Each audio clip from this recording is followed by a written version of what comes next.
அல்ஹம்துலில்லாஹி நஹ்மதுஹு வ நஸ்தஈனுஹு வ நஸ்தக்ஃபிருஹு வ நு'மினு பிஹி வ நதவக்கலு அலைஹி வ நஊது பில்லாஹி மின் ஷுரூரி அன்ஃபுஸினா வ மின் ஸய்யிஆத்தி அஅமாலினா மன் யஹ்திஹில்லாஹு ஃபலா முதில்ல லஹு வ மன் யுض்லில்ஹு ஃபலா ஹாதிய லஹு வ நஷ்ஹது அன் லா இலாஹா இல்லல்லாஹு வஹ்தஹு லா ஷரீக லஹு ونشهد أن محمدًا عبده ورسوله صلى الله عليه وسلم أما بعد فأعوذ بالله من الشيطان الرجيم بسم الله الرحمن الرحيم وما جعلنا لبشر من قبلك الخلد أفإن مات فهم الخالدون كل نفس ذائقة الموت ولنبلوكم بالشر والخير فتنة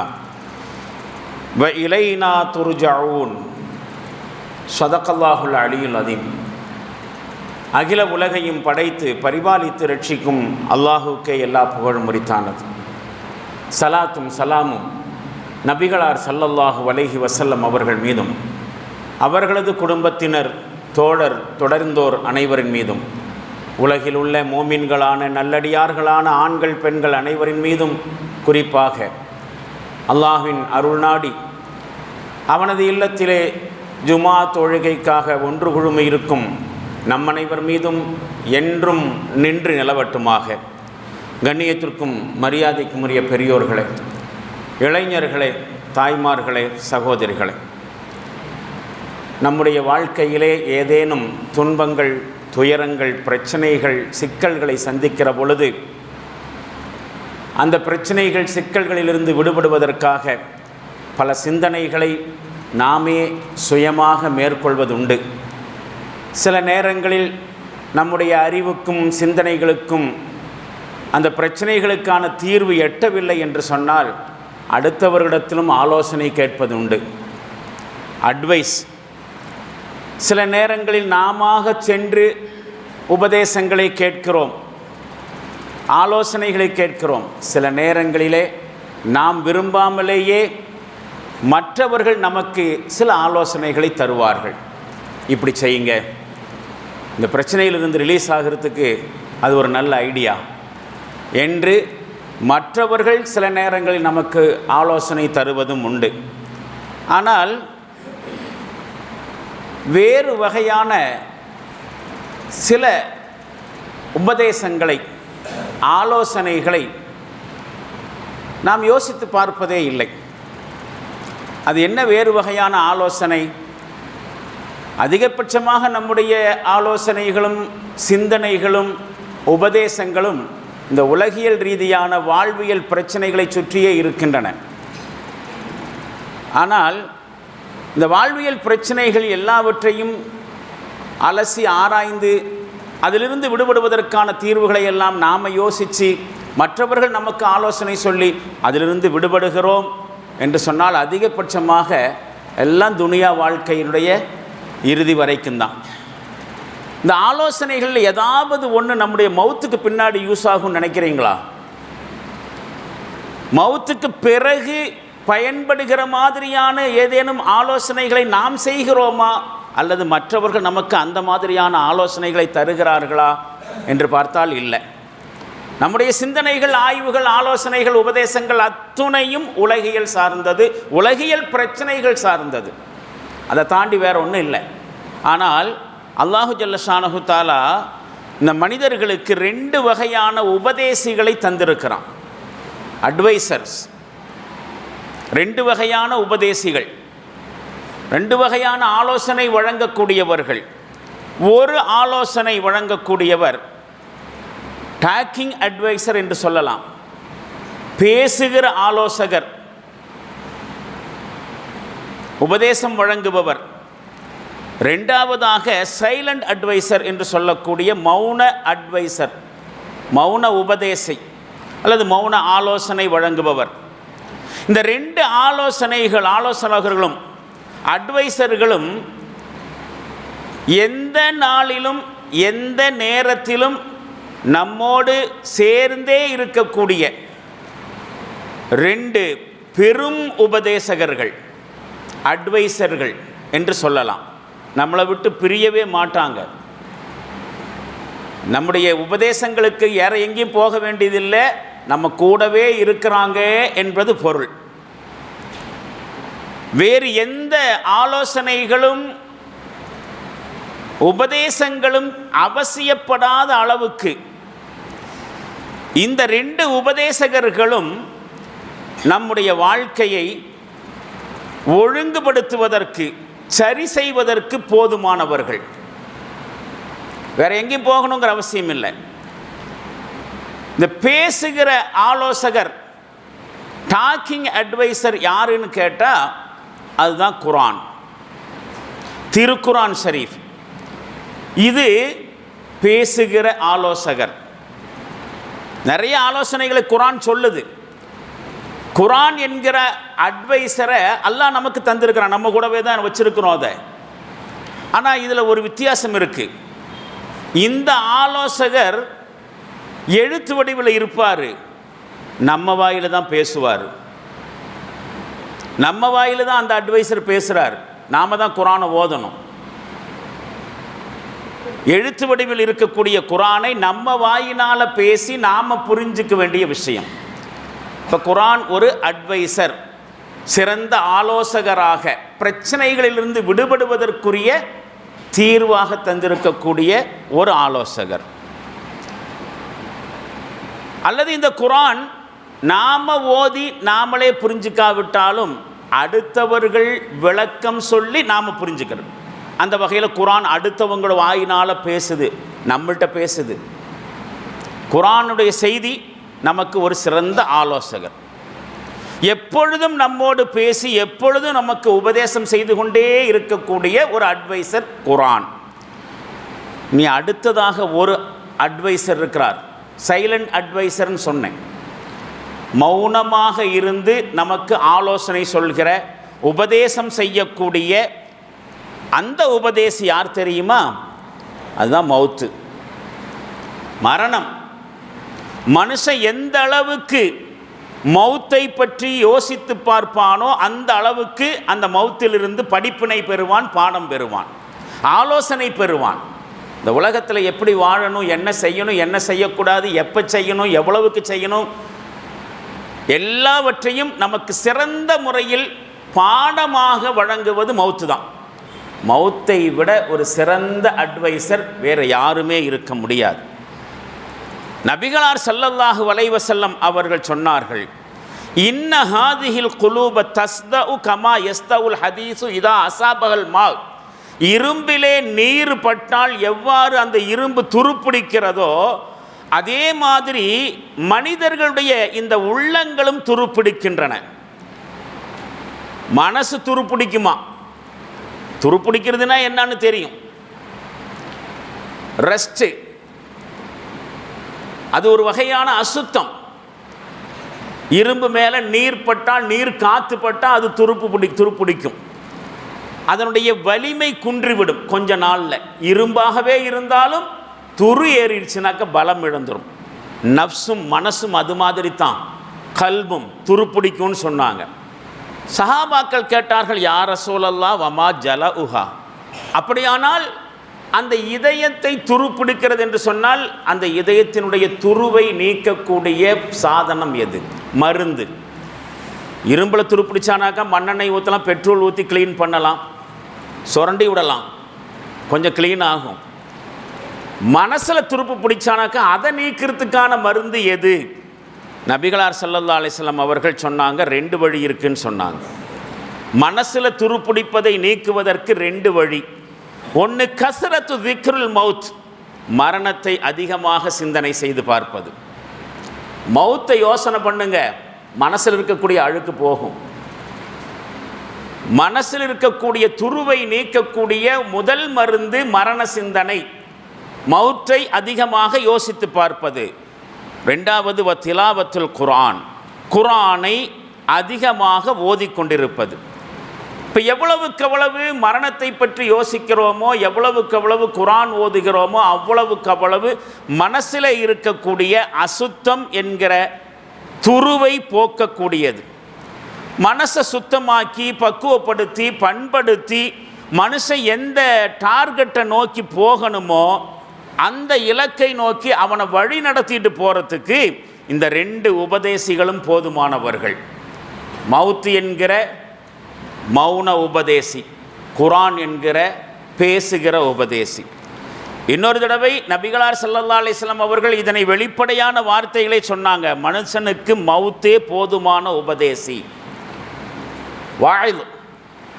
வாயில் என்று சொன்னால் அட்வைஸ் பண்ணுறவங்க, வாழுன்னு சொல்கிறாங்க இல்லையா, பயான் பண்ணுறத. வாழு அரபு வார்த்தை, மலையாளத்தில் அதிகமாக சொல்லுவாங்க. தமிழில் பயான் பண்ணுறதுன்னு சொல்கிற மாதிரி இந்த உரை நிகழ்த்துவதற்கு மலையாளத்தில் வாழுங்கிற வார்த்தை அதிகமாக பயன்படுத்துவாங்க. அது மலையாளம் இல்லை, அரபி வார்த்தை. அப்படி பயான் பண்ணுறவர், விளக்குபவர், உபதேசம் சென்று வாயில். நபி ஸல்லல்லாஹு அலைஹி வஸல்லம் அவர்கள் மவுத்தை வாயில் என்று சொல்லுகிறார்கள். மரணம் சிறந்த உபதேசி, அதைவிட அவனுக்கு வேறொரு உபதேசி தேவையில்லை.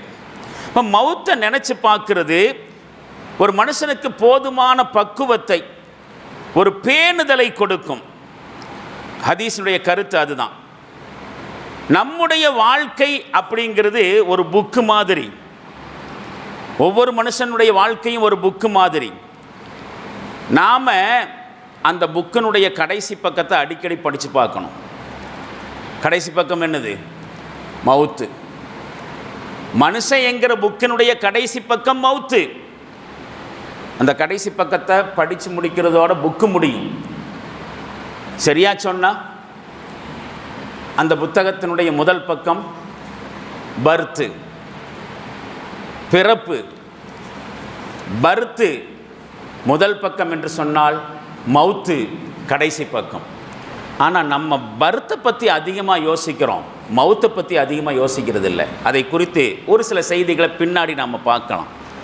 நம்முடைய வாழ்க்கையினுடைய ஆயுசினுடைய முடிவை நினச்சி பார்க்கிறது நம்முடைய உள்ளத்தை பக்குவப்படுத்துகிற முக்கியமான ஒரு தர்பியத், பயிற்சி, மிகப்பெரிய ஆன்மீக பயிற்சி அப்படிங்கிறத நாம் புரிஞ்சுக்கணும். நபிகளார் ஸல்லல்லாஹு அலைஹி வஸல்லம் அவர்கள் அதை குறித்து சொல்வார்கள், ஃபஅக்ஸிரு ஸிக்ர ஹாதிமில் லஸாத். ஆசைகளையும் இன்பங்களையும் அறுத்தெறியக்கூடிய மரணத்தை நீங்கள் அதிகமாக நினைவுபடுத்திக் கொள்ளுங்கள். மனுஷனுடைய பிரச்சனைக்கு காரணமே அதிகமான ஆசை தானே. லzzத் என்று சொல்லக்கூடிய நுகர்வியல், கன்சியூமரிசம், எல்லாவற்றையும் அனுபவித்து விட வேண்டும் என்கிற ஆசை, எல்லாவற்றையும் இந்த உலகத்தில் மௌத்தாகிறதுக்கு முன்னாடி டேஸ்ட் பார்த்துடணும். இதுதான் மனுஷனுடைய பெரிய விஷயம், வாழ்க்கையினுடைய தத்துவமாக நினச்சிட்டு இருக்கிறான். ஆனால் அதுதான் மனுஷனுடைய பிரச்சனைகளுக்கே பெரிய காரணம். எவ்வளவுக்கு எவ்வளவு இந்த ஆசைகளை கட்டுப்படுத்துகிறானோ அவ்வளவுக்கு அவ்வளவு நல்லா இருப்பான். இந்த ஆசைகள் எல்லை கடந்து போகும் தான் மனுஷன் பிரச்சனைகள் சிக்கிறான். அதனால் நபி ஸல்லல்லாஹு அலைஹி சொல்கிறாங்க, ஆசைகளையும் இன்பங்களையும் அறுத்தெறியக்கூடிய, கண்ட்ரோல் பண்ணக்கூடிய மௌத்தை அதிகமாக நினைவு கூறுங்கள். மரணம், மவுத்து என்பது நினைவுபடுத்தப்படுகிற அளவுக்கு, எந்த அளவுக்கு அது மவுத்தை குறித்து நாம் யோசிக்கிறோமோ அந்த அளவுக்கு நம்முடைய அற்ப ஆசைகள் எல்லாம் அறுபட்டு போகும். மனுஷன் தன்னுடைய மரணத்தை நினைச்சு பார்க்கிறது, அதுவே அவனுக்கு மிகப்பெரிய பயிற்சியாக அமையும் அப்படிங்கிறது இந்த ஹதீஸின் மூலமாக நபி ஸல்லல்லாஹு அலைஹி சொல்கிறாங்க. ஆனால் மனுஷங்க யாராக இருந்தாலும் இந்த அடிப்படையான உண்மையை மறந்து வாழ்ந்துட்டு இருக்கிறது தான் வேடிக்கையான விஷயம், அதே நேரத்தில் வேதனையான விஷயம். வேலைகள், பணிகள், சுமைகள், பிரச்சனைகள், இன்பங்கள், துன்பங்கள் எல்லாமே வாழ்க்கையினுடைய இந்த யதார்த்தத்தை, இந்த உண்மையை மறக்கடிக்க செய்து விடுகின்றன. வாழ்க்கையில் ஓடுறோம் அனுபவிக்கிறோம். ஆனால் இதெல்லாம் எதுக்கு? இதுக்கெல்லாம் ஒரு முடிவில்லையா? முடிவே இல்லாமல் போகக்கூடியதா இந்த உலகத்தினுடைய நல்லதும் கெட்டதும் எல்லாம்? எல்லாத்துக்கும் ஒரு எண்டு இருக்கா இல்லையா? அந்த எண்டு பற்றி யோசிக்கிறது இல்லை, யோசிக்க வைக்கிறது இல்லை இந்த வாழ்வியல் சூழ்நிலைகள். இந்த உலக இன்பங்கள் மனுஷனுடைய இந்த அறிவை மயக்கிவிடக்கூடிய அற்பமான தற்காலிகமான இன்பங்கள். என்ன இன்பக்கம் இந்த துனியாவில் அனுபவித்தாலும் சரி, அதெல்லாம் டெம்பரவரி தான். எதுவுமே நம்ம கூட நிரந்தரமாக இருக்க போகிறதில்ல. ஒன்று நாம் நிரந்தரமாக இருக்க போகிறதில்லை, மௌத்தா போன பிறகு நம்ம கூட இதெல்லாம் வர்றதும் இல்லை. அதனாலேயே இந்த உலகத்துக்காக வேண்டி ஓடிட்டு இருக்கிறோமே, உலகத்தை அனுபவிக்கிறதுக்காக வேண்டி, எல்லாம் தற்காலிகமானது. அந்த மனுஷன் யோசிக்கிறதில்ல. யா அய்யுஹல்லதீன ஆமனு, இறை நம்பிக்கை கொண்டிருக்கக்கூடியவர்களை, லா துல்ஹிக்கும் அம்வாலுக்கும், உங்களுடைய செல்வங்கள் உங்களை மெய்மறதியில் ஆழ்த்திவிட வேண்டாம், அலட்சியத்தில் ஆழ்த்திவிட வேண்டாம். அவுலாதுக்கும், உங்களுடைய பிள்ளைகளும் கூட உங்களை கேர்லெஸ்ஸாக இருக்க செய்துவிட வேண்டாம். எதை விட்டு? அன்சிக்ரில்லா, அல்லாஹுவை நினைவு கூர்வதை விட்டு துனியாவோ உங்களுடைய ஃபேமிலியோ உங்களை டைவர்ட் பண்ணிடக்கூடாது, கவனமாக இருங்க அப்படின்னு சொல்லிட்டு, வமை எஃபல் தாலிக்க ஃபவுலாயிக ஹுமுல் ஹாசிரூன், யார் இப்படி செயல்படுகிறார்களோ அவங்க தான் நஷ்டவாளி. நஷ்டவாளி என்று சொல்லுகிற அல்லாஹ் அதை தொடர்ந்து இப்படி சொல்வான், அன்ஃபிகு மிம்மா ரஸக்னாக்கும் மின் கப்லி ஐ யஅதிய அஹதக்குமுல் மௌத், உங்களுக்கு மரணம் வருவதற்கு முன்னால் நாம் வழங்கியவற்றிலிருந்து நீங்கள் செலவு செய்யுங்கள், இறைவழியில் செலவு செய்யுங்கள், அல்லாவுக்காக வேண்டி ஏதாவது செலவு செய்யுங்க. வழங்கியவற்றிலிருந்து என்று சொன்னால் காசு பணம் மட்டும் இல்லை, அப்படி மட்டும் நம்ம கற்பனை செஞ்சக்கூடாது. அல்லாஹ் நமக்கு தந்திருக்கிறதெல்லாம் அல்லாவுடைய பாதையில் செலவு செய்வதற்கு தான். பைசா மட்டுமல்ல, அறிவை கொடுத்திருக்கிறான், ஆற்றலை கொடுத்திருப்பான், திறமையை கொடுத்திருப்பான், உடல் வலிமையை கொடுத்திருப்பான், நேரத்தை கொடுத்திருப்பான். இப்போ பைசா மட்டுமல்ல அல்லாஹ் தந்தது. மா ரஸக்னாக்கும், உங்களுக்கு நாம் எவற்றை வழங்கி இருக்கிறோமோ அதனை அல்லாஹ்வுடைய வழியில் செலவு செய்யுங்கள். நீங்களே வச்சு அனுபவிக்காதீங்க. உங்களுடைய அறிவு உங்களுக்கு மட்டும் உரியதல்ல, அடுத்தவர்களுக்கு உரியது. இந்த உலகத்தை அனுபவிப்பதற்கு மட்டும் உங்களுடைய அறிவு பயன்படுத்தக்கூடாது. அடுத்தவனும் வாழணும், அதுக்கும் உங்களுடைய அறிவு பயன்படட்டும். உங்களுக்கு ஆற்றல் திறமைகள் கொடுக்கப்பட்டிருக்கிறது என்று சொன்னால், அந்த ஆற்றலும் திறமையும் அதை வச்சுக்கிட்டு நீங்கள் மட்டும் அனுபவிக்கிறதுக்கு இல்லை, நீங்கள் மட்டும் வாழ்கிறதுக்கு இல்லை, அந்த அறிவும் ஆற்றலும் திறமைகளும் அடுத்தவங்களுக்கும் பயன்படட்டும். வாழ்வாதாரம் என்பது சாப்பாடு மட்டுமல்ல. இந்த உலகத்தில் வாழ்வதற்கு அல்லாஹ் எதையெல்லாம் தந்திருக்கானோ அத்தனையும் ரிஸ்க். அப்படித்தான் குர்ஆன் சொல்லுகிறது. அதைத்தான் அல்லாஹ் சொல்றான், வஅன்ஃபிகு மிம்மா ரஸக்னாக்கும் மின் கப்லி ஐ யஅதிய அஹதக்குமுல் மௌத், உங்களுக்கு மரணம் வருவதற்கு முன்னால் உங்களுக்கு நாம் வழங்கியவற்றிலிருந்து செலவு செய்யுங்கள். அப்படி செய்யலைன்னா என்ன நடக்கும்? அடுத்த வரியில் அல்லாஹ் சொல்றான், ஃபயக்கூல ரப்பி லவ்லா அஹர்தனி இலா அஜலின் கரீப், இவ்வாறு செலவு செய்யாமல் மரணம் அவனுக்கு நெருங்குகிற சமயத்திலே அவர் கூறுவார், இறைவா எனக்கு இன்னும் கொஞ்சம் கால அவகாசத்தை தா, எனக்கு இன்னும் கொஞ்சம் அவகாசம் தருவாயாக, என்னுடைய வாழ்வியல் காலத்தை ஆயுளை கொஞ்சம் பிற்படுத்துவாயாக. மவுத்து வருகிற சமயத்தில் அவர் சொல்லுவார், கொஞ்சம் சான்ஸ் கொடு என்று சொல்லுவார். எதுக்கு? வாக்கும் மின சாலிஹின், நிறைய நான் தான தர்மங்களெல்லாம் செய்து நல்லவர்களில் ஒருவனாகிட்டு வர்றேன், அது வரைக்கும் கொஞ்சம் கொடு. வாழ்க்கையினுடைய கடைசி பக்கத்து நெருங்குகிற சமயத்தில் நம்முடைய வாழ்க்கை என்கிற புத்தகத்தை நாம் இன்ட்ரெஸ்டாக படிச்சுட்டு இருக்கிறோம். அந்த இன்ட்ரெஸ்டாக படிக்கிறதுல கடைசி பக்கத்தினுடைய கிளைமாக்ஸ் என்னங்கிறது தெரியாமலேயே இருக்குது. கிளைமாக்ஸ் வர்ற சமயத்தில் அடடா இந்த கிளைமாக்ஸ் என்னான்னு தெரியறதுக்கு முன்னாடியே மிஸ் பண்ணிட்டனே, இப்படிப்பட்ட கிளைமாக்ஸ் தான் எனக்கு வரும்னு தெரிஞ்சிருந்தானாக்க கொஞ்சம் நான் சுதாரிச்சிருந்திருப்பேனே, இப்போ தான் புரியுது, இதோ மரணம் நெருங்கிட்டு இருக்குது, எனக்கு கொஞ்சம் சான்ஸ் கொடு, மிஸ் பண்ணிட்டேன், இந்த உலகத்தில் என்ன செய்யணும்னு தெரியாமையே இருந்துட்டேன், இப்போ புரிஞ்சிருச்சு, வாழ்க்கையினுடைய கடைசி டைமில் புரியுது, கொஞ்சம் பேக்கில் போயிட்டு வர்றேன் என்று சொல்லுவான். கொஞ்சம் ரிவர்ஸுக்கு போயிட்டு வர்றேன், வாய்ப்பு கொடு என்று கேட்கிற பொழுது அல்லாஹ் தரப்பில் இருந்து செய்யக்கூடிய செய்தி, வரக்கூடிய செய்தி என்ன தெரியுமா? வலை யுஅஹிர் அல்லாஹு நஃப்ஸன் இதா ஜா அஜலுஹா, இல்லை, அதற்கான வாய்ப்பே இல்லை. ஒருவருக்கு அவர் செயல்படுவதற்கான அவகாசம் முடியும் நேரம் வந்துவிட்டால் எந்த மனுஷனுக்கும் அல்லாஹ் கண்டிப்பாக அந்த அவகாசத்தை கொடுப்பதில்லை. எவருக்காக வேண்டியும் எதற்காக வேண்டியும் அவனுடைய வாழ்நாளை பிற்படுத்துவதே இல்லை, தள்ளி போடுறதே இல்லை. வல்லாஹு ஹபீரும் பிமா தஅமலூன், நீங்கள் செய்கிறதையெல்லாம் அல்லாஹ் பார்த்துக்கிட்டு தான் இருக்கிறான், சிறந்த முறையில் அறிந்து கொண்டு தான் இருக்கிறான். இப்போ நீங்கள் என்ன செய்கிறீங்கிறது உங்களுக்கே தெரியாமல் இருக்கலாம், ஆனால் அல்லாஹ் தெரிஞ்சிட்டு இருக்கிறான், புரிஞ்சுக்குங்க என்று அல்லாஹ் இந்த வசனத்தை சொல்லுவான். 63வது அத்தியாயம் சூரத்துல் முனாஃபிகீன். கடைசி வசனங்கள் அவை. அடிக்கடி இந்த வசனத்தை நாம் போத கேட்டிருப்போம். இது மாதிரியான வசனங்கள் அதிகமாக கேட்டிருந்தாலும் கூட பொதுவாக நம்முடைய வாழ்க்கையில் பெரிய இம்பாக்டை ஏற்படுத்தியதாக தெரியல. அந்த நேரத்தில் யோசிப்பதற்கும் சிந்திப்பதற்கும் உரிய சில விஷயங்களாகத்தான் குர்ஆனிய செய்திகள் நமக்கு படுகின்றன. கொஞ்சம் வெளிப்படையாக பேசுவதாக இருந்தால் இது மாதிரியான நிகழ்வுகள், அமர்வுகள் அல்லது ஜும்மா ஹுத்பாக்களிலே கேட்கப்படுகிற பொழுது உள்ளம் நெக்குருக, மனம் கசிய கேட்போம். ஆனால் பள்ளிவாசலை விட்டு வெளியே போன உடனேயே அந்த சிந்தனைகள் மாறிவிடுகின்றன. வாழ்க்கையினுடைய யதார்த்தம். இந்த மாதிரியான வசனங்கள் நமக்கு பெரிய அளவுக்கு தாக்கத்தை ஏற்படுத்தலை. நம்முடைய ஆயுளுடைய கடைசியை நினைச்சு பார்க்கிறது நம்முடைய உள்ளத்தை பக்குவப்படுத்துகிற விஷயம் என்பதைத்தான் நாம் புரிந்து கொள்ள வேண்டும். ஒவ்வொரு மனுஷனுக்கும் அவனுக்குன்னு நிர்ணயிச்சிருக்கக்கூடிய அந்த அஜல் என்று சொல்லுகிறார்களே, தவணை, அந்த தவணை வருவதற்குள்ளாக செய்ய வேண்டிய வேலையை செஞ்சிடணும். என்ன வேலை? மவுத்து வர்றதுக்குள்ளே எப்படியாவது எதையாவது சாதிச்சிடணும். மக்களுக்கு கல்யாணம் முடிச்சு வச்சிடணும், வீட்டை கட்டிடணும், வண்டி வாகனத்தை வாங்கிடணும், வாழ்க்கையில் செட்டில் ஆகிடணும். என்ன செட்டில் ஆனாலும் மவுத்துக்கு பின்னாடி வரப்போகிறதில்லை. அதனால் அஜல் வர்றதுக்கு முன்னாடி நற்செயல்களில் ஈடுபட்டாக வேண்டும். இங்கே மட்டும் கொஞ்சம் சேர்த்தி வச்சா பத்தாது.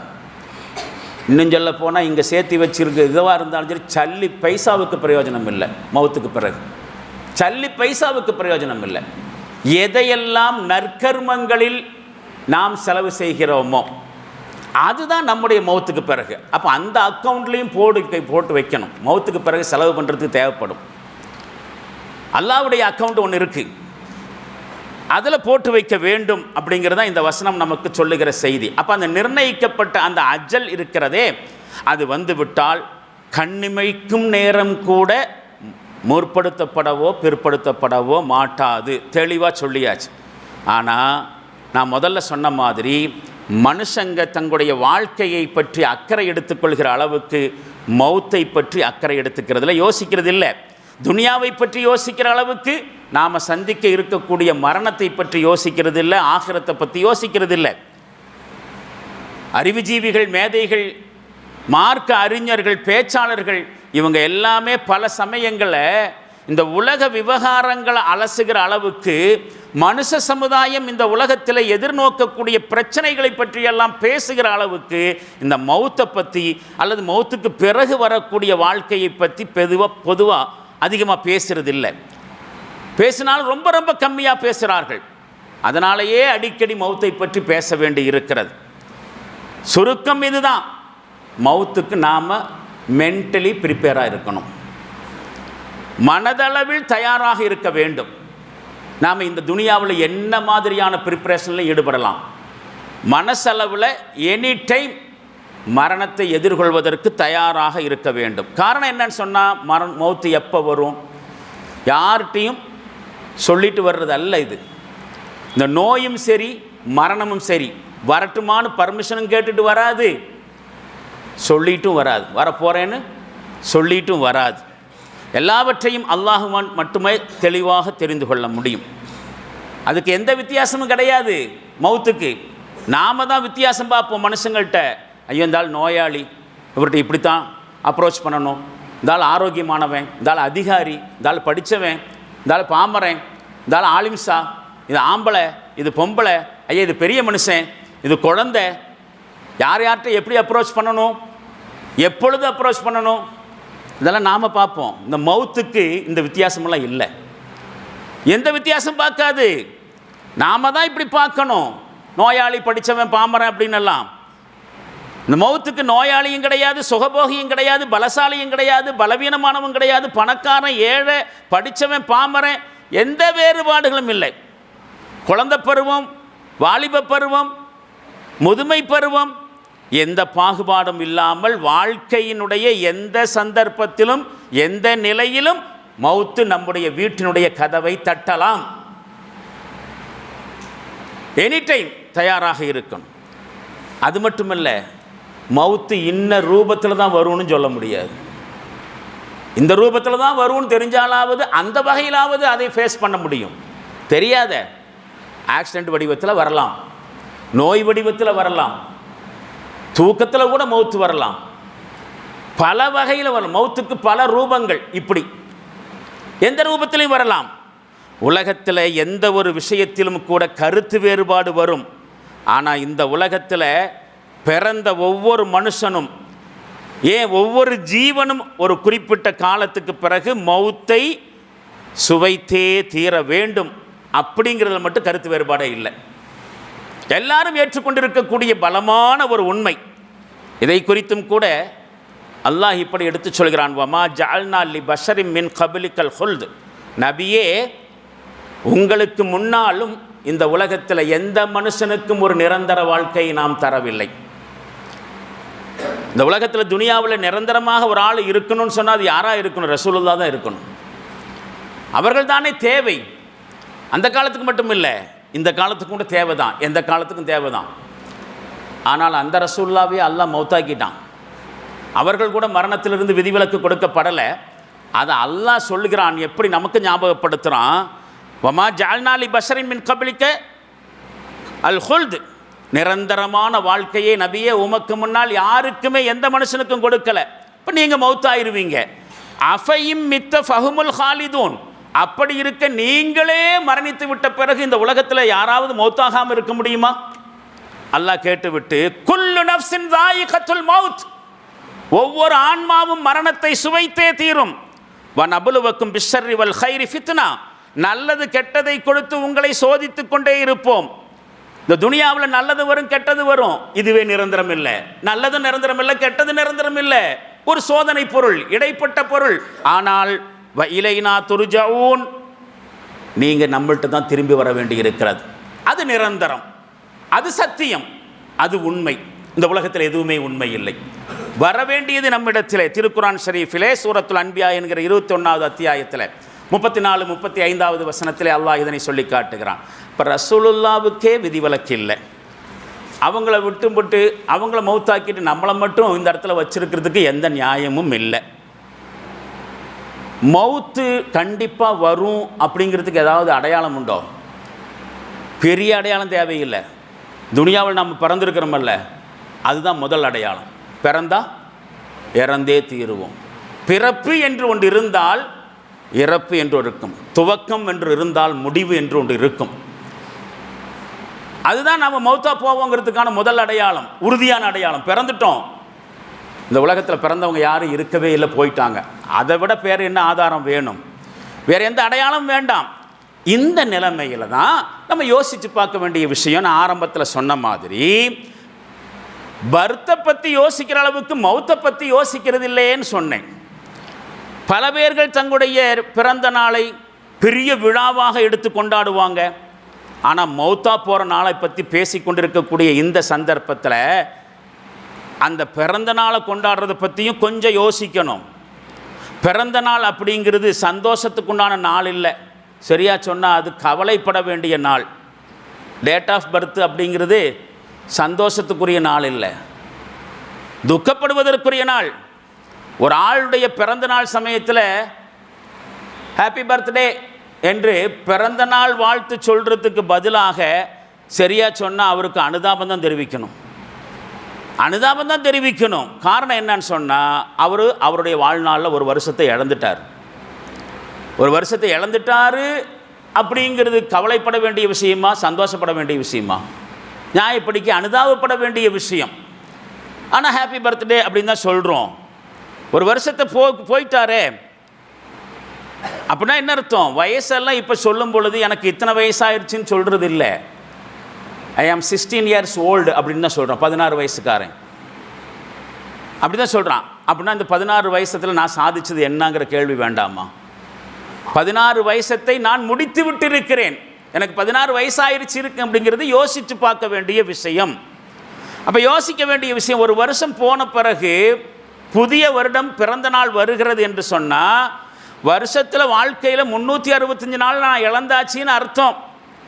அவர் முதுமையை நோக்கி நகர்ந்துட்டுருக்காருன்னு அர்த்தம். அவரை பார்த்து உங்களுக்கு என்னுடைய ஆழ்ந்த அனுதாபங்களை தெரிவித்துக் கொள்கிறேன் அப்படின்னு வேணால் சொல்லலாமே ஒழிய சந்தோஷப்படுறதுக்கு ஒன்றும் இல்லை. அப்போ நாம் நம்முடைய வாழ்க்கையில் கடந்து போய்விட்ட, இழந்து விட்ட திரும்பவும் பெற முடியாத ஒரு வருஷத்தை இழந்து நிற்கக்கூடிய ஒருவர் யோசித்து பார்க்க வேண்டிய விஷயம், நான் கடந்த வருஷத்தில் செய்த பாவங்கள் தவறுகளுக்காக அல்லாஹ்விடத்தில் மன்னிப்பு கேட்டு மன்றாடி அடுத்த வருஷத்தை நல்ல முறையாக பயன்படுத்துறதை பற்றி சிந்தித்து திட்டமிடக்கூடிய ஒரு நாளாக பிறந்த நாளை பயன்படுத்தலாம். இன்றைக்கி என்னுடைய பர்த் நாள் என்று சொன்னால், அப்போ போன வருஷம் வரைக்கும் நான் என்னென்ன தப்பு பண்ணேன், அல்லாஹ்வே இவ்வளவு தப்பு பண்ணிட்டேன் மன்னிச்சிரு என்று சொல்வது மட்டுமில்லை, அடுத்த வருஷம் நான் இனிமேல் இந்த தப்பெல்லாம் செய்யக்கூடாது என்கிற கோணத்தில் டேட் ஆஃப் பர்த் பிறந்த நாள் பயன்படுமானால் அது வரவேற்கக்கூடிய விஷயம்தான். இஸ்லாமிய கண்ணோட்டத்தில் பிறந்த நாள் கொண்டாடுறதுக்கு எந்த ஆதாரமும் இல்லை. ஒரு பிட்டு ஆதாரத்தை கூட பார்க்க முடியாது. பிறந்தநாள் கொண்டாடுறதுக்கு ஒன்றும் பார்க்க முடியாது. அப்போ ஏன் என்று கேட்டால், முட்டாள்தனமான எந்த வழக்கத்தையும் ஒரு மரபையும் இந்த இஸ்லாமிய மார்க்கம் ஏற்றுக்கொள்ளாது. மாற்று மத கலாச்சாரம் அது. ஆனால் அதே நேரத்தில் நம்முடைய பிள்ளைகளுக்கு நாம் பிறந்த நாள் கொண்டாடுறோன்னு வச்சுக்கோங்களேன், அந்த பிறந்த நாள் கொண்டாடுற ஐடியாவை விட்டு மக்களை அப்படின்னு அட்வைஸ் பண்ண வேண்டிய நாள் தான் குழந்தைகளுடைய பிறந்த நாள்.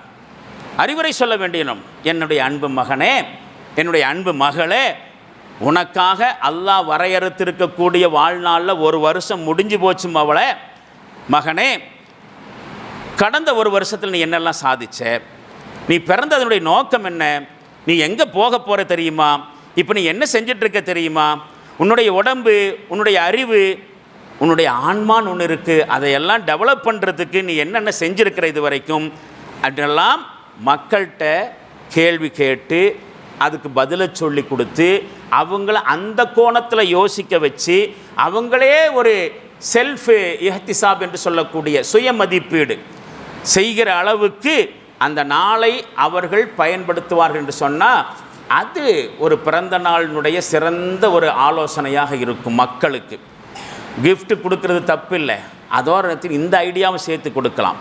இமாம் ஹசனுல் பஸ்ரி ரஹ்மத்துல்லாஹி அலைஹி அவர்கள் மனுஷனை பார்த்து சொல்கிறாரு, மனுஷனை நீ யார் தெரியுமா, சில நாட்களினுடைய தொகுப்பு, கலெக்ஷன் ஆஃப் சம் டேஸ். நீ அதுதான், பெருசாவெல்லாம் உன்னை பற்றி கற்பனை பண்ணிக்காத, நீ யார் தெரியுமா, சில நாட்களினுடைய தொகுப்பு. ஒவ்வொரு நாளும் கடந்து செல்ல செல்ல உன்னிலே ஒரு பகுதி அழிந்து அழிந்து போய்விடுகிறது. நீ அழிஞ்சிட்டே இருக்கிற, நீ கம்மியாயிட்டே இருக்கிற, நீ குறைஞ்சிக்கிட்டே இருக்கிற, உன்னில் ஒரு பகுதி அழிஞ்சு போயிடுச்சு. உனக்குரிய நாட்கள் நிறைவு பெறுகிற பொழுது முழுசாக காணாமல் போயிடுவேன். ஒவ்வொரு நாளாக காணாமல் போயிட்டுருக்கு உன் லைஃப்பில். அப்படின்னா என்ன அர்த்தம்? ஒவ்வொரு நாளாக நீ இல்லாமல் போயிட்டுருக்கன்னு அர்த்தம். உலகத்தில் பிறக்கக்கூடிய ஒவ்வொரு மனுஷனுக்கும் அல்லாஹ் சில நாட்களை வரையறை செஞ்சு வச்சிருக்கிறான். இத்தனை நாட்கள் இவன் துனியாவில் வாழ்வான். அந்த நாள் முடிகிற சமயத்தில் அவனும் காணாமல் போயிடுவான், வாழ்க்கை முடிஞ்சு போயிடும். அதனால் ஒவ்வொரு நாளும் முடிகிற சமயத்தில் என்னுடைய ஆயுளில் ஒரு பகுதி கழிஞ்சு போயிருக்குது அப்படிங்கிற உணர்வு நம்மள ஒவ்வொரு ஆளுக்கும் வரணும். மரணத்தினுடைய பிடியிலிருந்து தப்பிச்சதாக எந்த சரித்திரமும் யாருக்கும் இல்லை. உலகத்தில் மிக அதிகமான ஆயுள் கொடுக்கப்பட்டவர் யார் என்று பார்த்தா, குரானை புரட்டி பார்க்கும்போது ஒரு ஆளை குரான் சுட்டி காட்டுது, இவர் தான் உலகத்தில் அதிகமான நாள் வாழ்ந்தார் அப்படிங்கிற மாதிரி. அதை விடையும் அதிகமான நாட்கள் வாழ்ந்தவர்கள் இருக்கலாம், இல்லைன்னு சொல்ல முடியாது. குரான் ஒரு ஆளை பற்றி சொல்லுது, இவர் அதிகமான நாட்கள் வாழ்ந்தாருன்னு நம்மளாம் தெரியும். ஹதரத் நூஹ் நபி அலைஹிஸ்ஸலாம் அவர்கள் இந்த உலகத்தில் 950 வருடங்கள் வாழ்ந்ததாக குரான் சொல்லுது. அதை பற்றி அல்லாஹ் அவனுக்கே உரிய பாணியில் சொல்லுவான். 1000 வருஷம் வாழ்ந்தார் 50 குறையன்னு. 1000 வருஷம் வாழ்ந்தார் 50 குறைய, அப்போ எவ்வளவு? 950 வருஷம் வாழ்ந்தார்னு குரான் சொல்லுது. அவருடைய உயிரை கைப்பற்றுவதற்காக வேண்டி மலக்குல் மௌத் என்று சொல்லக்கூடிய மரணத்தின் தூதுவர் அவரை நெருங்கி கேள்வி கேட்கிறார். ஒரு கேள்வி, நீண்ட ஆயுளை பெற்று வாழ்ந்த மனிதரே, இந்த உலகத்தினுடைய வாழ்க்கையை நீங்கள் எப்படி பார்க்குறீங்க? 950 வருஷம் வாழ்ந்துட்டீங்கல்ல, நீளமான ஆயுள் இல்லையா? உங்களோட லைஃப்பை பற்றி உங்களுடைய ஃபீலிங் என்ன? மௌத்தார் டைமில் என்ன ஃபீல் பண்ணுறீங்க என்று கேட்கிற சமயத்தில் அதுக்கு சொல்லுவார், நான் இந்த உலகத்தை 2 வாசல்கள் உள்ள ஒரு வீட்டை போல பார்க்கிறேன். அவ்வளோதான் என்னுடைய லைஃபு. 950 வருஷம் வாழ்ந்துட்டேன். ஆனால் அந்த நீண்ட வாழ்க்கையை நான் எப்படி ஸ்கேல் பண்ணுறேன், மதிப்பீடு செய்கிறேன் தெரியுமா? 2 வாசல் இருக்கக்கூடிய ஒரு வீடு என்னுடைய லைஃபு. ஒரு வாசல் வழியாக நுழைந்து மறுவாசல் வழியாக வெளியே போவதை போல இருக்கிறது என்னுடைய வாழ்க்கை. That's all. அவ்வளோதான் என்னுடைய லைஃப்பை பற்றி நான் யோசிக்கிறேன். எத்தனை வருஷம்? 950 வருடங்கள் வாழ்ந்த ஒரு மனிதர் தன்னுடைய வாழ்க்கையை எப்படி பார்க்கிறார்? உள்ள நுழைஞ்சு வெளியே போகிற மாதிரி. அவ்வளவுதான் என்னுடைய லைஃப்பை நான் பார்க்கிறேன். இப்போ 950 வருடங்கள் வாழ்க்கை வாழ்ந்த ஒரு நபியே இந்த வாழ்க்கையை எப்படி பார்த்திருக்காருன்னு பாருங்கள். இதுதான் உலக வாழ்க்கை. இவ்வளவுதான் பார்க்க வேண்டிய விஷயம். உலகத்தில் வந்த எல்லா நபிமார்களும் மரணத்தை சுவைத்தார்கள், மரணத்தினுடைய கசப்பை உணர்ந்தார்கள். யூசுப் நபி அலைஹிஸ்ஸலாம் அவர்கள் தன்னுடைய வாழ்க்கையினுடைய ஆரம்ப காலத்தில் கடுமையாக சோதிக்கப்பட்டார் இல்லையா? அப்பொழுதும் கூட மௌத்தை தான் அவர் நினச்சி பார்த்தார். கடுமையான சோதனைகள். பிறகு அந்த சோதனைகள் எல்லாம் கடந்து அல்லாஹ் சொன்ன மாதிரி இந்த உலக வாழ்க்கையே நன்மை தீமை கொண்டு சோதிக்கப்படுகிற ஒரு காலகட்டம் தான். எல்லாம் டெம்பரவரி அப்படின்னு சொன்னானே ஒரு வசனத்தில். அதே மாதிரி எல்லா கஷ்டங்களையும் அனுபவித்து ஒரு கட்டத்தில் அவர் உன்னத நிலைக்கு வருகிறார். ஆட்சி அதிகாரத்திற்கு வருகிற சமயத்தில் அவர் ஒரு துவா செய்ததை பற்றி திருக்குர்ஆன் ஷரீஃப் நமக்கு சொல்லி காட்டுகிறது. நம்ம பார்க்கலாம். அவருடைய பேரிலேயே அமர்ந்திருக்கக்கூடிய சூரத்து யூசுப் 12வது அத்தியாயத்தில் 101வது வசனம். அவர் என்னன்னு துவா செய்கிறார்? எல்லா கஷ்டங்களையும் கடந்து ஆட்சி அதிகாரத்துக்கு வருகிற பொழுது மௌத்தை நினச்சி பார்க்குறாரு. ரப்பி கது ஆத்தைத்தனி மினல் முல்க், இறைவா எனக்கு நீ ஆட்சி அதிகாரத்தை கொடுத்திருக்கிறாய். அல்லம் தனி மின் தஅவீலில் அஹாதீஸ், கருத்துக்களை எல்லாம் புரிந்து கொள்ளக்கூடிய வியாக்கியானம் செய்யக்கூடிய ஆற்றலையும் எனக்கு கொடுத்தாய். ஃபாத்திரி சமாவாத்தி வல் அர்ள், வானங்களையும் பூமியையும் படைத்தவனே. அந்த வலியி ஃபித் துன்யா வல் ஆஹிரா, நீதான் இம்மையிலும் மறுமையிலும் எனக்கான பாதுகாவலன் என்று சொல்லிவிட்டு தவஃபனி முஸ்லிமன், என்னை முஸ்லீமாக மரணிக்க செய்வாயாக. நான் இவ்வளவு நாள் கடந்து வந்தது பெருசில்லை, மௌத்தாகும்போது நான் முஸ்லீமாக இருக்கணுமே. இவ்வளவு நாள் நான் முஸ்லீமாக இருந்து உன்னுடைய வாழ்க்கையில் வாழ்ந்து விட்டேன், இஸ்லாமிய வாழ்க்கை தான் வாழ்ந்திருக்கிறேன். கஷ்டத்திலும் முஸ்லீமாக இருந்தேன், இப்பொழுது ஆட்சி அதிகாரத்தில் முஸ்லீமாக தான் இருக்கிறேன். இதுவரைக்கும் ஓகே. பட் நான் மௌத்தாகும்போது தவஃபனி முஸ்லிமா, என்னை முஸ்லீமாக மரணிக்க செய்வாயாக. அல்ஹிக்னி பிஸ்ஸாலிஹீன், நல்லோர்களோடு என்னை சேர்த்து வை. என்னுடைய இறுதி நல்ல விதமாக இருக்கணும்.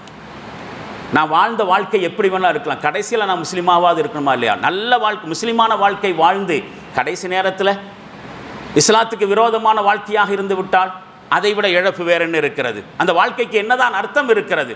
அதனால் நான் இதுவரைக்கும் கடந்தது இருக்கட்டும், இப்பொழுது நான் அடுத்து. அப்போ தவஃபனி முஸ்லிமா, என்னை முஸ்லீமாக மரணிக்க செய் என்று சொல்கிறார். வாழ்க்கையினுடைய கடைசியை பற்றி யோசித்து பார்க்கிறார். நாமளை யோசிக்கணும். நபிமார்கள் இப்படி யோசிச்சிருக்கிறார்கள். மரணம் என்பது ஒவ்வொரு மூமினுடைய கவலையாக, சிந்தனையாக இருக்கணும். மரணத்தை மையமாக வைத்து கொண்டுதான் நம்முடைய எல்லா செயல்பாடுகளும் நகரணும். நாம் எடுத்து வைக்கக்கூடிய ஒவ்வொரு அடியும் மௌத்தை வைத்திருக்கணும். நான் மௌத்தா போகிறவன், அதனால் என்ன ஸ்டெப் எடுத்து வைக்கணும், அதை வைத்துக்கொண்டு நம்முடைய காய் நகர்த்தல்கள் இருக்க வேண்டும். நபிகளார் ஸல்லல்லாஹு அலைஹி வஸல்லம் அவர்களுடைய வயசு கூட 60 வருடங்களோடு முடிந்து விடுகிறது. இன்னக்க மையத்துன் வ இன்னஹும் மையத்தூன், நபியே நீரும் மரணமாக போகிறீர், இவர்களும் மரணம் அடையக்கூடியவர்கள் தான் என்று அல்லாஹ் சொல்லுவான். சூரத்து சுமர் என்கிற 39வது அத்தியாயத்தின் 30வது வசனம். நபியே நீரும் மரணிக்கக்கூடியவர், அவர்களும் மரணிக்கக்கூடியவர்கள். அல்லாஹினுடைய தூதர் நபிகளார் ஸல்லல்லாஹு அலைஹி வஸல்லம் அவர்களும் மௌத்தினுடைய கசப்பை அனுபவித்தவர் தான், இந்த வேதனையை சுவைத்தவர் தான், சக்கராத்து வேதனையை அனுபவித்தவர் தான். சக்கராத்து வேதனையை தாங்கிக் கொள்ள முடியாத நிலைமையிலே நபிகளார் ஸல்லல்லாஹு அலைஹி வஸல்லம் அவர்கள் ஒரு பாத்திரத்தில் தண்ணீர் கொண்டு வர செய்து அதிலே கையை விட்டு தண்ணீரை எடுத்து தன்னுடைய முகத்திலும் தன்னுடைய உடலிலும் தடவிக்கொள்கிறார்கள். வேதனை தாங்க முடியலை, சக்கராத்து வேதனை தாங்க முடியும், கொஞ்சம் தண்ணி கொண்டு வாங்கன்னு சொல்லி எடுத்து மூஞ்சிலாம், அப்படியாவது ஒரு ரிலாக்ஸ் கிடைக்குமான்னு. இதனை நான் அனுபவிச்சிருக்கிறேன், ஷேர் பண்ணணும். இந்த நேரத்தில் மௌத்துடைய சக்கராத்து இல்லை, அது அல்லாஹ் எல்லாருக்கும் கடைசியில் தான் கொடுப்பான். இந்த ஃபீலிங், சக்கராத்தினுடைய அந்த வேதனையை கண்ட்ரோல் பண்ண முடியுமா அப்படின்னு தண்ணியை கொண்டு வரச்சு சாத்தியம் இல்லை. தண்ணியினால் சக்கராத்துடைய வேதனை கண்ட்ரோல் ஆகும்னு சொல்ல முடியாது. அதனுடைய வேதனை தண்ணி கொண்டு வாங்க கொஞ்சம். அதுக்கு உதாரணத்துக்காக வேண்டித்தான் என்னுடைய லைஃபினுடைய அனுபவத்தை சொல்கிறேன். நான் சக்கரை நோயாளி தான்.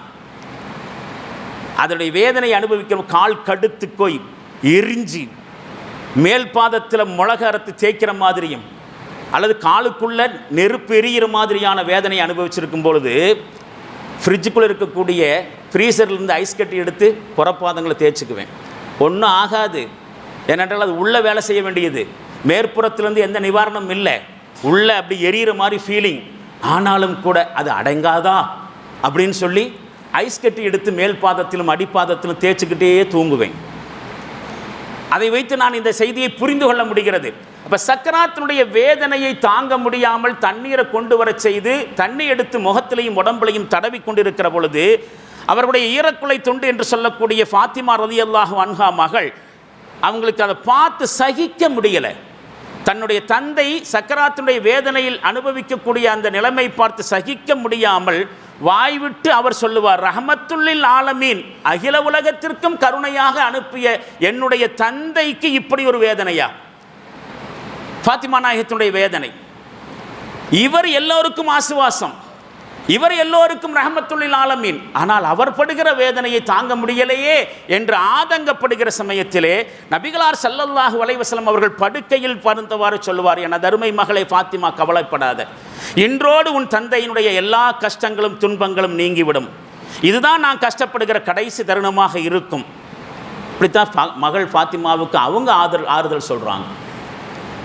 இவர்கள் படுகிற வேதனை, அவங்க வேதனைப்பட்டு இருக்கிறாங்க, அதை பார்த்து இவங்க வேதனைப்படுகிற பொழுது அல்லாஹ்வுடைய தூதர் அவங்க சொல்கிறார், இதுதான் நான் படுற கடைசி வேதனை, இதுக்கு பிறகு எனக்கு வேதனை இருக்காது. சக்கராத் ஆலை எப்படி அட்டன் பண்ணியிருக்கிறாங்க பாருங்களேன். இப்போ உலகத்தில் மனுஷங்க எல்லோருக்கும் அருட்கொடையாக வந்த நபியவர்களே சக்கராத்துடைய வேதனை அனுபவித்தார்கள் என்று சொன்னால் நீங்களும் நானும் எம்மாத்திரம் யோசித்து பார்க்க வேண்டிய விஷயம். அந்த சக்கராத்தினுடைய வேதனையை நோக்கித்தான் நம்மில ஒவ்வொருவரும் நகர்ந்து கொண்டு இருக்கிறோம். வாழ்க்கையில் அது நினச்சி பார்க்கணும். கலீஃபா ஹாரூன் ரஷீத் மிகப்பெரிய ஆட்சியாளர்களில் ஒருவர், மிகப்பெரிய சாம்ராஜ்யத்தினுடைய சொந்தக்காரர், இஸ்லாமிய சாம்ராஜ்யத்தினுடைய தலைவராக இருந்த அவர் நோய்வாய்ப்பட்டு மரணப்படுக்கையில் இருக்கிற சமயத்தில் தன்னுடைய மகனை பார்த்து ஒரு சில குர்ஆன் வசனங்களை ஓதுகிறார். சக்கராத் ஆலில் குர்ஆன் வசனங்களை சொல்கிறான், மகனை பார்த்து சொல்வார். என்ன அந்த வசனம்? அம்மா மன் ஊத்திய கிதாபஹு பிஷிமாலிஹி ஃபயகூல், மேலும் தன்னுடைய இடக்கையில் செயலேடு கொடுக்கப்படுபவர் கூறுவார். மறுமையிலே அல்லாஹ் குர்ஆனில் சொல்கிறான், நாளை மறுமையிலே விசாரணை சந்தர்ப்பத்திலே ஒவ்வொரு மனிதனுடைய ரெக்கார்டு புக், இந்த உலகத்தில் அவன் வாழ்ந்துட்டு இருக்கும்போது ஒவ்வொரு செயல்களும் அல்லாஹ்வினால் பதிவு செய்யப்பட்டு கொண்டிருக்கிறதே செயலேடு, அது யாருக்கு எந்த கையில் கொடுக்கப்படுறதுங்கிறத வச்சு அவருடைய இறுதிகதியை முடிவு பண்ணிடலாம். வலது கையில் கொடுக்கப்பட்டவர்கள் பாக்கியசாலிகள், இடது கையில் கொடுக்கப்பட்டவர்கள் துர்பாக்கியவான்கள். சுருக்கமான கருத்து. அதன் பின்னணியிலே பாருங்கள், அம்மாமன் ஊத்திய கிதாபஹு பிஷிமாலிஹி ஃபயகூல், எவருடைய செயலேடு இடது கையில் கொடுக்கப்படுகிறதோ அவர் சொல்லுவான், யாலைத்தனி லம் ஊத்த கிதாபியா, எனக்கு இந்த செயலேடு தரப்படாமலேயே இருந்திருக்க கூடாதா, இந்த ரெக்கார்டு புக்கு எனக்கு கிடைக்காமலே இருந்திருக்க கூடாதா, வலம் அதிரிமா ஹிசாபியா, என்னுடைய கணக்கு என்னவென்று நான் அறியாமலேயே இருந்திருக்க கூடாதா, யாலைத்தஹா கானத்தில் காலியா, துனியாவில் எனக்கு ஏற்பட்ட மரணமே கடைசியாக இருந்திருக்க கூடாதா, என் லைஃபினுடைய எண்டு மௌத்தோடு முடிஞ்சிருக்கூடாது, அதுக்கு பிறகும் எழுப்பி இப்படி ஒரு சூழ்நிலை வந்து விட்டதே, நான் மௌத்தான அதோடையே என்னுடைய வாழ்க்கை முடிந்து விட்டிருக்க வேண்டுமே, மா அக்னி அன்னி மாலியா, இன்றைக்கு என்னுடைய செல்வம் காசு பணமும் எதுவுமே எனக்கு பயன்படவில்லையே, ஹலக்க அன்னி சுல்தானியா, என்னுடைய அதிகாரம் அனைத்தும் முடிந்து போய்விட்டது, நாசமாகிவிட்டதே என்று மனிதன் சொல்லுவான். சூரத்துல் ஹாக்கா என்று சொல்லக்கூடிய அந்த 89வது அத்தியாயத்தினுடைய 25, 26, 27, 28, 29 வசனங்கள். இந்த வசனங்களை கலீஃபா ஹாரூன் ரஷீது தன்னுடைய சக்கராத் ஹாலில் மகனை பார்த்து சொல்கிறார். கலீஃபா ஹாரூன் ரஷீத் அவர்களுடைய மகனும் ஒரு பெரிய ஆட்சியாளர் தான், மாமூன் என்பது அவருடைய பேர். அவரும் கூட மரண தருவாயில் இப்படித்தான் சொன்னார், நிலையான ஆட்சியை பெற்றிருக்கக்கூடிய ரப்பே ரஹ்மானே, ஆட்சியை இழந்துவிட்ட இந்த அடியானுக்கு நீ ரஹமத்து செய்வாயாக. நான் ஆட்சி இழந்துட்டு போகிறேன், நான் ஆட்சியாளன்தான், எங்கிட்டிருந்து யாருமே பதவியை பறிக்கலை, நானும் ரிசைன் பண்ணவும் இல்லை, ஆனால் மௌத்தோடு நான் என்ன செய்கிறேன், பதவி விட்டு விலகிறேன், நீ பதவி விட்டு விலக மாட்டேன், நீ நிரந்தரமான ஆட்சியாளன், உன்னுடைய கருணை இல்லாமல் மௌத்தை என்னால் அட்டன் பண்ண முடியாது, எனக்கு கிருபை செய்வாயாக அப்படின்னு பிரார்த்தனை செய்கிறார். இன்னொரு பிரபலமான ஆட்சியார் அப்துல் மலிக் இப்னு மர்வான், இதுவும் கூட கவனிக்க வேண்டிய ஒரு சம்பவம். அப்துல் மலிக் இப்னு மர்வான் என்று சொல்லக்கூடிய மிகப்பெரிய ஆட்சியாளர், இவர் மரணப்படுக்கையில் இருக்கிற சமயத்தில் எழுந்து தன்னுடைய மொட்டை மாடிக்கு போகிறார். மொட்டை மாடிக்கு சென்று வெளியே பார்க்கிறார், ஒரு சலவை தொழிலாளி பார்க்கிறார். ஒரு வண்ணான் துணி எடுத்துக்கிட்டு போகிறார், அழுக்கு மூட்டையை சுமந்துக்கிட்டு போகிறார். இவருக்கும் சக்கராத்தால் நோய்வாய்ப்பட்டு சக்கர மரணத்தை காத்திருக்கக்கூடிய சந்தர்ப்பத்தில் அப்படி அந்த சலவை தொழிலாளியை பார்க்குற சமயத்தில் அவர் சொல்கிறாரு, நான் அந்த சலவை தொழிலாளியைப் போல இருந்திருக்கக்கூடாதா? தினசரி துணி துவைத்து எளிமையாகவும் ஹலாலாகவும் சம்பாதித்து நானும் வாழ்க்கையை நடத்தியிருக்கலாமே. மிகப்பெரிய ஆட்சி அதிகாரங்களெல்லாம் என்னுடைய கைக்கு வராமலேயே போயிருக்கலாமே. காரணம் என்னன்னு சொன்னால், இதுக்கெல்லாம் நாளைக்கு நான் மறுமையில் பதில் சொல்லணுமே. அந்த மனுஷன் பாரு எவ்வளவு எளிமையாக இருக்கார். ஏதாவது பிரச்சனை உண்டா? ஏதாவது பிரச்சனை உண்டா? அவர் பாட்டுக்கு அழுக்கு துணியை துவைக்கிறாரு, சம்பாதிக்கிறாரு ஹலாலான வழியில். நாளைக்கு இவர் அல்லாட்ட பெருசாக ஆன்சர் பண்ண வேண்டிய தேவையில்லை. ஒரு சிம்பிள் லைஃப், எளிமையான வாழ்க்கை, பெரிய அளவுக்கு கொஸ்டின் எல்லாம் இவருக்கு இருக்க போகிறது இல்லை. ஆனால் நான் அப்படியே பெரும் ஆட்சியாளர் இருந்திருக்கிறேன். என்னுடைய ஆட்சியினுடைய ஒவ்வொரு செயல்பாடுகளுக்கும் அல்லாஹ்விடத்தில் நான் பதில் சொல்லணுமே. நான் ஒரு சலவை தொழிலாளியாக இருந்திருக்கக்கூடாதா அப்படின்னு ஆதங்கப்படுறார். இப்படி ஆதங்கப்பட்டதை இமாம் அபு ஹாத்திம் என்று சொல்லக்கூடிய ஒரு பேரறிஞர் கேட்கிறார். இப்படி சொல்கிறாரு, யார்? ஹலீஃபா அப்துல் மலிக் இப்னு மர்வான் சலவ தொழிலாளியை பார்த்து தன்னுடைய வாழ்க்கையை குறித்து இப்படி ஆதங்கப்பட்டாருங்கிற விஷயத்தை இமாம் அபு ஹாத்திம் கேள்விப்பட்டுட்டு அவர் சொல்கிறாரு, அல்ஹம்துலில்லாஹ், அல்லாஹ்வுக்கே எல்லா புகழும். நம்முடைய ஆட்சியாளர் ஹலீஃபா அப்துல் மலிக் இப்னு மர்வான் தன்னுடைய கடைசி காலத்தில் எங்களை மாதிரி வாழ்ந்திருக்க வேண்டுமே அப்படின்னு நினைக்கிறார். எங்களை மாதிரினா ஏழ்மையானவர்களைப் போல வாழ்ந்திருக்கணுமே நினைக்கிறார். ஆனால் நாம் நம்முடைய மௌத்து வேளையில் அவர்கள் இருந்த நிலையில் நாம் இருந்திருக்கணுமேன்னு நாம் நினச்சி பார்க்க மாட்டோம். நல்ல வேலை அல்லாஹ் நம்மளை எளிமையாக தான் வச்சுருக்கிறான். அவர் மாதிரி நம்மளையும் ஆட்சியாளரை வச்சுருந்தா நாமளும் அவர் மாதிரி ஏங்கியிருப்போம். அந்த நிலைமையில் நம்மளை வைக்காத அல்லாஹ்வுக்கு எல்லா புகழும். இப்போ யோசிச்சு பார்க்க வேண்டிய விஷயம், நாம் யோசிச்சு பார்க்க வேண்டிய விஷயம், நம்ம ஆட்சியாளர் இல்லை அப்படின்னா என்ன அர்த்தம்? ஆட்சியாளர்கள் அதிகமான பதில் சொல்ல வேண்டியவர்கள், அதிகாரிகள் அதிகமான பதில் சொல்ல வேண்டியவர்கள், செல்வந்தர்கள் அதிகமான பதில் சொல்ல வேண்டியவர்கள். எவ்வளவுக்கு எவ்வளவு என்னென்ன நியமத்துகள் கொடுக்கப்படுகிறதோ அந்த அளவுக்கு நாளைக்கு மறுமையில் விசாரணை. அப்போ நாம் இன்னைக்கு எளிமையானவர்களாக பின்தங்கியவர்களாக இருக்கிறோம் என்று சொன்னால் நாளைக்கு கொஸ்டின் ஆன்சர் கம்மின்னு வச்சுக்கோங்க. அதுதான் இமாம் அபு ஹாத்திம் அவர்களுடைய கருத்து. இப்போ கபறுகளை ஜியாரத்து செய்வது கூட நமக்கு மரண சிந்தனையை ஏற்படுத்தும். கபறுகளை தரிசிக்கிறது முக்கியமான சுன்னத்தும் கூட. நபிகளார் ஸல்லல்லாஹு அலைஹி வஸல்லம் சொன்னார்கள், குன்து நஹைத்துக்கும் அன் ஜியாரத்தில் குபூர் ஃபஸூருஹா, நான் கபறுகளை ஜியாரத்து செய்வதை விட்டு உங்களை தடுத்திருந்தேன், இப்பொழுது நீங்கள் ஜியாரத்து செய்யுங்கள். ஏன் தெரியுமா? அது உங்களுக்கு வாழ்க்கையிலே வாழ்க்கையின் மீது இருக்கக்கூடிய அந்த வெறியை குறைத்து மறுமையை யோசனை செய்ய வைக்கும். அதனால் கபர் ஜியாரத்து செய்யுங்க. அப்போ ஒரு முஸ்லிம் இந்த மாதிரியான உரைகள், விரிவுரைகள், மார்க்க உபன்யாசங்கள் மூலமாக பெற்றுக்கொள்ள முடியாத பயிற்சியை, பக்குவத்தை, படிப்பினையை கபறுகளை தரிசிப்பதன் மூலமாக, கபர் ஜியாரத்து செய்வதன் மூலமாக நம்மால் பெற்றுக்கொள்ள முடியும்.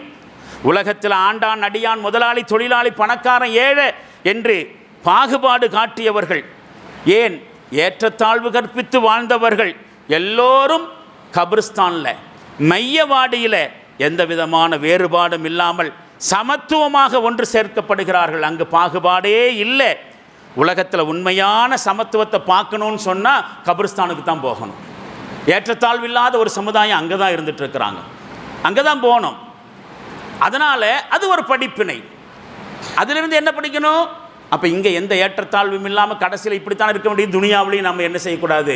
ஏற்றத்தாழ்வோடு வாழக்கூடாது, பாகுபாடு கற்பிக்கக்கூடாதுங்கிற பாடத்தை கபிரிஸ்தான்கள் தரும். பாருங்கள், ஹதரத் உஸ்மான் ரலியல்லாஹு அன்ஹு அவர்கள் நடந்து போகும்போது எங்கேயாவது ஒரு கபரை பார்த்து விட்டாலும் கூட தாடி நனைகிற அளவுக்கு தேம்பி தேம்பி அழக்கூடியவர்களாக இருந்தார்களாம். தாடி நனைகிற அளவுக்கு. அப்போ அவர்கிட்ட கேட்கப்படுகிறது, அமீருல் மோமினின் அவர்களே, நரகத்தை நினைச்சு கண்ணீர் வடிக்காத நீங்கள் ஏன் மண்ணறையை பார்த்தவுடன் இப்படி அழுகிறீர்கள்? நரகத்தை பற்றி பேசும்போது கூட நீங்கள் இந்த அளவுக்கு அழுந்ததில்லை, ஆனால் கபரை பார்த்தா இப்படி தாடி வடிக நனைகிற அளவுக்கு அழுகிறீர்களே ஏன் என்று கேட்ட பொழுது அதற்கு அவர் சொன்னார், ஒரு மனுஷனுடைய மறுமை வாழ்க்கையினுடைய ஃபர்ஸ்ட் ஸ்டேஜ் கபர் தான். அவனுடைய இண்டிவிஜுவல் மறுமை அங்கிருந்த ஸ்டார்ட் ஆகுது. தனிப்பட்ட மறுமை வாழ்க்கை கபரிலிருந்து ஸ்டார்ட் ஆகுது. இந்த ஃபர்ஸ்ட் ஸ்டேஜ் கபர் என்கிற அவனுடைய மறுமை வாழ்க்கையினுடைய கபர் என்கிற ஃபர்ஸ்ட் ஸ்டேஜில் ஒருத்தன் வெற்றி பெற்றுட்டான்னு சொன்னால் அந்த மறுமையினுடைய அடுத்த கட்டங்களும் அவனுக்கு ரொம்ப இனிமையாக, சந்தோஷமானதாக, வெற்றிகரமாக அமைஞ்சிரும். கபருடைய வாழ்க்கையில் அவன் தப்பிச்சுக்கலன்னு வச்சுக்கங்க, அதுக்கு பிறகு வரக்கூடிய மறுமையினுடைய அத்தனை கட்டங்களும் அவனை பொறுத்த வரைக்கும் கடுமையாத்தான் இருக்கும். உலகத்தில் இந்த கபருடைய காட்சியை போல பயங்கரமானது ஒரு காட்சியை நான் பார்த்ததில்லை அப்படின்னு ரசூலுல்லாஹி ஸல்லல்லாஹு அலைஹி வஸல்லம் சொல்ல நான் கேட்டிருக்கிறேன். அதனால தான் இந்த கபருக்கு பார்க்கும்போதெல்லாம் நடுநடுங்கி நான் கண்ணீர் வடித்து விடுகிறேன் என்று பதில் சொன்னார். அஹமது, இப்னு மாஜா, திருமதி, ஹாக்கிம் மாதிரியான நபிமொழி தொகுப்புகளில் இது பதிவு செய்யப்பட்டிருக்கு. நபிகளார் ஸல்லல்லாஹு அலைஹி வஸல்லம் அவர்கள் மூலமாக சொர்க்கத்துக்கு சொந்தக்காரர்கள் என்று முன்னறிவிப்பு செய்யப்பட்ட 10 பேர்களில் ஒருவர் ஹஜ்ரத் உஸ்மான் ரலியல்லாஹு அன்ஹு அவர்கள். அவருக்கு சொர்க்கம் கன்ஃபார்ம், துனியாவிலேயே கன்ஃபார்ம் ஆயிடுச்சு. ஆனால் அவர் என்ன செய்கிறார்? கபரை பார்த்துட்டு நடுங்கிறார். அப்படியானால் நாம் எவ்வளவு தூரம் யோசித்து பார்க்கணும். இப்போ பெரும்பான்மையான பேர்கள் மௌத்தை பற்றி அலட்டிக்கிறது இல்லை, ஆனால் கியாமத்து நாளை பற்றி பெரும்பேச்சு பேசுகிறோம். கியாமத்து நாள் எப்போ வரும், கியாமத்தினுடைய அடையாளங்கள் என்ன? யோசிக்க வேண்டிய விஷயம் என்ன தெரியுமா? மறுமை நாள் என்பது எப்போ வருங்கிறது நம்மளால் யூகிக்க முடியாது. ஆனால் மௌத்து நமக்கு பக்கத்தில் இருக்குது அப்படிங்கிறத நாம் அறிஞ்சிருக்கிறோம். கியாமத்தினால எப்போவோ வர வேண்டியது. மௌத்துங்கிற கியாமத்து நம்மளை பொறுத்த வரைக்கும் அது கியாமத்துடைய ஸ்டார்ட்டு தானே. ஒரு இண்டிவிஜுவலை பொறுத்த வரைக்கும், ஒரு தனிப்பட்ட மனுஷனை பொறுத்த வரைக்கும் நமக்கான கியாமத்து பக்கத்தில் தானே இருக்குது. ஒட்டுமொத்த துனியாவுக்கான கியாமத்து தான் எங்கேயோ கிடக்குது. அது எப்போ வரும் தெரியாது, எப்படி வரும் தெரியாது. ஆனால் நமக்கான கியாமத்து பக்கத்தில் தான் இருக்குது. ஒவ்வொருவருடைய மரணமும் அவரவருக்கான கியாமத்தினால் தான். ஒட்டுமொத்த மனித சமுதாயத்தினுடைய மரணம் தான் பெரிய கியாமத்து. அதனால நம்மளை துரத்திட்டு இருக்கக்கூடிய மௌத்துங்கிற சின்ன கியாமத்து நாளை குறித்து நாம் யோசிக்கணும். தான் செய்தி. காலையில் வாழ்ந்துட்டு இருக்கிறோமே, அன்னைக்கு சாயந்தரம் இல்லாமல் போகலாம். காலையில் வாழ்ந்துட்டு இருக்கக்கூடிய சாயந்தரம் மௌத்தா போகலாம். அன்றைய மாலை நேரத்தை அடைய முடியாமல் போகலாம். ஏன்? காலையில் நாம் அணிஞ்ச உடைய சாயந்தரம் நாம் கழட்டாமல் நம்ம ட்ரெஸ்ஸை யாரோ கழட்டுற நிலைமை வரலாம்.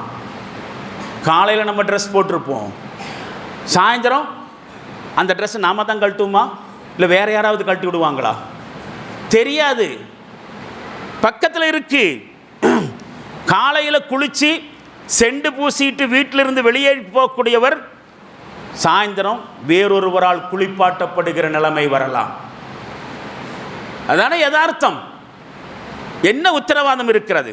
அதனால் மிகப்பெரிய உண்மை என்று சொன்னால் நமக்குண்டான மரணம் நமக்கு பக்கத்தில் தான் இருக்குது, நம்மளை துரத்துக்கிட்டே இருக்குது.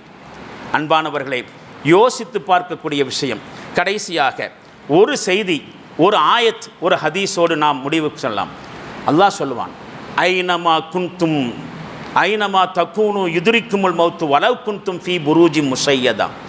நீங்கள் எவ்வளவு பெரிய உயரமான கோட்டையிலே இருந்தாலும் மரணம் உங்களை அடைந்தே தீரும். நீங்கள் என்னதான் உலகத்திலே உங்களுடைய வாழ்க்கைக்கான பாதுகாப்பு நடவடிக்கைகளை மேற்கொண்டாலும் அந்த பாதுகாப்பு நடவடிக்கைகளிலிருந்தெல்லாம் மௌத்திலிருந்து தப்பிக்க முடியாது. நீங்கள் எவ்வளவு பெரிய உயரமான கோட்டையில் இருந்தாலும் மரணம் உங்களை அடைந்தே தீரும். சூரத்து நிசா என்கிற 4வது அத்தியாயத்தின் 78வது வசனம். அதே மாதிரி நபிகளார் ஸல்லல்லாஹு அலைஹி வஸல்லம் அவர்கள் சொல்கிறார்கள், அல் கையிசு மன் தான நஃப்ஸஹு வ அமில லிமா பஅதல் மௌத். அறிவாளிங்கிறவன் யார் தெரியுமா? தன்னுடைய மனதை கட்டுப்படுத்தி வைத்துக்கொண்டு தன்னுடைய மரணத்திற்கு பிறகு வரக்கூடிய வாழ்க்கைக்காக யோசிக்கிறவன் அறிவாளி. மௌத்துக்கு பிறகு வர்ற வாழ்க்கையில் தான் பர்மனண்ட், முடிவில்லாத வாழ்க்கை. இது தற்காலிகம். யாருமே டெம்பரவரி லைஃபுக்கு ஆசைப்பட மாட்டான், பர்மனண்ட் லைஃபுக்கு தான் ஆசைப்படுவான். தற்காலிகமாக ஒரு பணியிலே அமர்த்தப்படுகிறவன் அந்த தற்காலிக பணியிலேயே என்ன செய்ய மாட்டான்? திருப்தி அடைய மாட்டான். அந்த ஜாப் பர்மனண்டாகிறதுக்கு தான் யோசிப்பான். ஏன்னா பர்மனண்ட் ஜாபில் தான் உத்தரவாதம் இருக்கிறது, சம்பளத்துக்கு, போனஸுக்கு. வேலையை விட்டு நின்ன பிறகும் கூட விஆர்எஸ் வாங்கினாலும் கூட பென்ஷன் வர்றதுக்கு வாய்ப்பெல்லாம் எதில் இருக்குது? பர்மனண்ட் ஜாப்பில். அதான புத்திசாலித்தனம். நபிகளார் ஸல்லல்லாஹு அலைஹி சொல்கிறார்கள், புத்திசாலி என்பவன் தற்காலிக வாழ்க்கைக்காக வேண்டி அலைஞ்சிட்டு இருக்கிறவன் இல்லை. தற்காலிக வாழ்க்கையில் தன்னுடைய ஆசையை கண்ட்ரோல் பண்ணி வச்சுக்கிட்டு பர்மனண்ட் லைஃபுக்காக வேண்டி எவன் யோசிக்கிறானோ அவன் தான் புத்திசாலி. வல் ஆஜிஜு மன் அத்பா நஃப்ஸஹு ஹவாஹா வ தமன்னா அலல்லாஹ். முட்டாள் என்பவன் யார் தெரியுமா? தன்னுடைய நஃப்ஸை அலைய விட்டு விட்டு, மனோ இச்சைகளுக்கு பின்னால் நஃப்ஸை அலைய விட்டுட்டு அல்லாவின் மீது ஆசை வைக்கிறவன். இவன் நடக்கிறதெல்லாம் நடக்கிறது, அப்புறம் அல்லாஹ் காப்பாற்றுவான்னு நினைக்கிறது. இவன் அறிவீனன் என்று சொல்வார்கள். இன்னைக்கு இருக்கக்கூடிய குறுகிய காலகட்ட வாழ்க்கையில் நாம் வெற்றி பெறுவதற்காக வேண்டி நாம் ஷார்ட் டேர்ம் பிளான்ஸ் பண்ணுறோம், லாங் டேர்ம் பிளான் பண்ணுறோம். குறுகிய கால திட்டங்கள், நீண்ட கால திட்டங்கள், லைஃப்பில் சக்ஸஸ் ஆகிறதுக்கான பிளான்களை நாம் போடுகிறோம். அப்படி திட்டமிட்டு செயல்படுபவர்களையும் அந்த அச்சீவ்மெண்ட் படக்கூடிய வெற்றியாளர்கள் என்று கூட நாம் சொல்லுகிறோம். ஆனால் துனியாவுடைய வாழ்க்கையில் நாம் வகுக்கக்கூடிய எல்லா திட்டங்களும் அது லாங் டேர்ம் பிளானாக இருந்தாலும் ஷார்ட் டேர்ம் பிளான் தான், குறுகிய கால திட்டம் தான். மரணத்திற்கு பிறகு வாழ்க்கக்கூடிய வாழ்க்கைக்காக வேண்டி திட்டம் எடுக்கிறதே அதுதான் லாங் டேர்ம் பிளான். நம்முடைய வாழ்க்கை அதுதானே. அப்போ பிளான் பண்ண வேண்டியது அதுக்காக வேண்டித்தான். எனவே கண்ணியத்திற்கு மரியாதைக்குரிய சகோதரர்களை, மரணம் நமக்கு பின்னால், நம்முடைய முதுகுக்கு பின்னால் திரும்பி பார்க்க வேண்டும். சரியாக சொன்னால் மரணத்தை கண்டு நாம் ஓடக்கூடாது, மரணத்துடைய தோளில் கை போடணும்.